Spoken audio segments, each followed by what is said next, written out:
Les orages. Entre les éclairs et le son du tonnerre, les orages pourront être à la fois effrayants mais aussi fascinants. Parfois chez soi à les contempler, mais connaissez-vous la science cachée derrière les orages? Hey, salut à tous, c'est Science Lab, la science des orages, c'est tout de suite. Aux quatre coins de la planète, on comptabilise près de 16 millions d'orages par an, ce qui est assez énorme. Et au moment où je vous parle, 1500 à 2000 orages sont en train de se produire et on observe davantage d'orages l'été que l'hiver. Cela peut s'expliquer notamment par la présence plus importante d'air chaud. Donc, un cumulonimbus est créé grâce ou à cause, si puis-je dire, d'un cumulonimbus. Ce nuage, vous voyez, ce gros nuage épais, sombre, qui peut s'étendre jusqu'à plusieurs kilomètres de hauteur et plusieurs kilomètres de largeur. Donc pour qu'un nuage se forme, il faut réunir plusieurs conditions, notamment une masse d'air chaud, celle de la journée par exemple, qui va monter en altitude comme l'effet d'une montgolfière, ou encore une masse d'air chaud qui va s'élever grâce à un relief lorsqu'elle va rencontrer un relief, et cette masse d'air chaud va emporter avec elle de l'eau sous forme de vapeur, et lorsqu'elle va monter en altitude, elle va se refroidir, et cette eau précédemment sous forme de vapeur va se transformer en eau liquide. Et cette transformation entre la vapeur et l'eau liquide va générer de l'énergie sous forme de chaleur. Et la différence de chaleur entre l'air interne dans le nuage et l'air externe, oui, car nous sommes en altitude et l'air est très froid, va permettre au nuage de s'expandre jusqu'à plusieurs kilomètres de hauteur.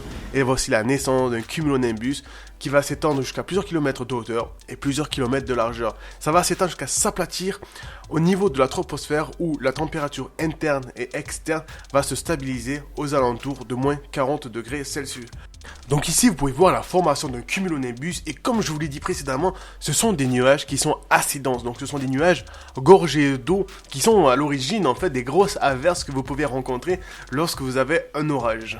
Mais comment expliquer la formation des éclairs? Donc il y a de l'eau qui, grâce au courant ascendant, va monter en altitude et dans leur course, venir en contact avec des cristaux de glace et cette eau va se transformer instantanément en glace et former un grain de grésil. Ce grain, lorsqu'il devient trop lourd, va chuter vers le bas et venir en contact avec des cristaux plus légers qui montent en altitude. Lors de ce contact, les grains de grésil arrachent des électrons aux cristaux. Le grain de grésil se charge négativement et les cristaux positivement. Le grain de grésil qui est chargé négativement et plus lourd descend et va donc charger la base négativement et le cristaux qui est emporté par les courants ascendants monte et se charge le haut positivement. Le courant pourrait passer, mais entre les deux, de l'air, une couche isolante. Mais lorsque la différence est trop importante, le courant réussit à se frayer un chemin et passer dans les deux sens, du bas vers le haut ou du haut vers le bas, ce qui nous offre un spectacle magnifique, un éclair du tonnerre. Et pendant ou après l'orage, on peut voir tomber une pluie plus ou moins importante, comme c'est le cas ici.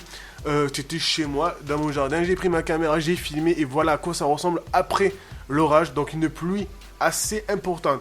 Donc, j'espère que la vidéo vous aura plu. Si c'est le cas, n'oubliez pas de lâcher un like, à vous abonner, ça me ferait super plaisir, ça me motiverait de faire davantage de vidéos.